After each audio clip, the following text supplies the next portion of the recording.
32,000 প্রাথমিক শিক্ষক ভবিষ্যৎ এখন অনিশ্চয়তার মুখে।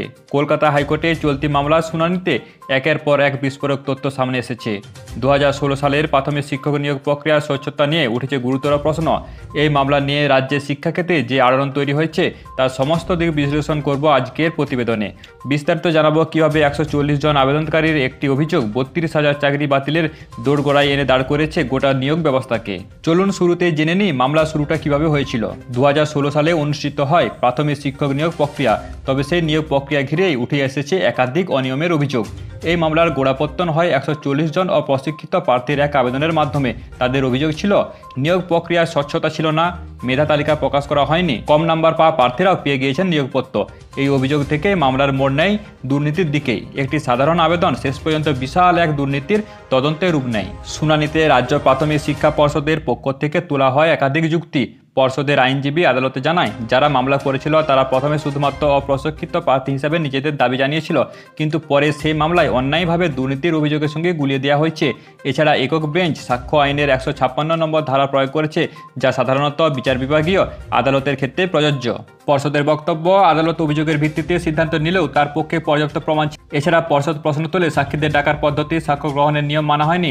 সব মিলিয়ে একক বেঞ্চের রায়ে পদ্ধতিগত ত্রুটি রয়েছে বলে মনে করছে পর্ষদ। অন্যদিকে আদালতের পর্যবেক্ষণ ছিল অত্যন্ত স্পষ্ট ও কঠোর। বিচারপতি মনে করছেন এই নিয়োগ প্রক্রিয়ায় প্রাথমিকগতভাবে দুর্নীতির গন্ধ রয়েছে। পর্ষদ যখন কৌশলগত বা প্রক্রিয়াগত ত্রুটি নিয়ে প্রশ্ন তুলছে, আদালত তখন দুর্নীতির সম্ভাবনাকেই বেশি গুরুত্ব দিচ্ছে।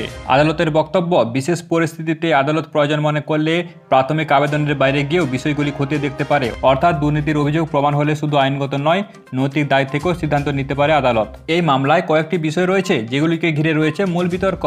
1. অপটিটিউড পরীক্ষা আদৌ সঠিকভাবে নেওয়া হয়েছে কিনা। 2. আবেদনকারীদের জমা নেওয়া স্পাইরাল বাইন্ডিং করা একটি নথির উপর অতি নির্ভরতা। 3. সংরক্ষণ নীতি লঙ্ঘনের অভিযোগ। 4. সাক্ষ্য আইন অনুসরণ, একক বেঞ্চ কতটা সঠিক পথ এগিয়েছে তা নিয়ে বিতর্ক। 5. ইন্টারভিউ প্রক্রিয়া স্বচ্ছতা, নম্বর দেওয়ার পদ্ধতি নিয়ে উঠেছে প্রশ্ন। এই মুহূর্তে আদালতে পর্ষদের যুক্তি পেশের প্রক্রিয়া চলছে। একক বেঞ্চের রায় বাতিল করতে পর্ষদ একাধিক যুক্তি ও তথ্য তুলে ধরেছে। এই মামলায় মোট 44টি অ্যাপিল জমা পড়েছে, তার মধ্যে পর্ষদের একটি এবং ক্ষতিগ্রস্ত শিক্ষকদের পক্ষ থেকে 43টি। এছাড়া বহু অসফল প্রার্থীর পক্ষ থেকেও জমা পড়েছে একাধিক আবেদন। পরবর্তী শুনানির দিন ধার্য করেছে আদালত। সেই দিন সব পক্ষের বক্তব্য শোনার পর গুরুত্বপূর্ণ সিদ্ধান্তে পৌঁছাতে পারেন বিচারপতিরা। এ রায় শুধু 32,000 শিক্ষক নিয়োগের ভবিষ্যৎ নির্ধারণ করবে না, বরং রাজ্যের শিক্ষক নিয়োগ ব্যবস্থার স্বচ্ছতা এবং নিরপেক্ষতা নিয়েও তুলবে বড় প্রশ্ন। একদিকে চাকরি পেয়েছেন এমন হাজার হাজার প্রার্থী যাদের ভবিষ্যৎ আজ আইনি অনিশ্চয়তায়। অন্যদিকে যারা দুর্নীতির শিকার হয়েছে বলে দাবি করছেন তাদের প্রাপ্য কি আদৌ মিলবে।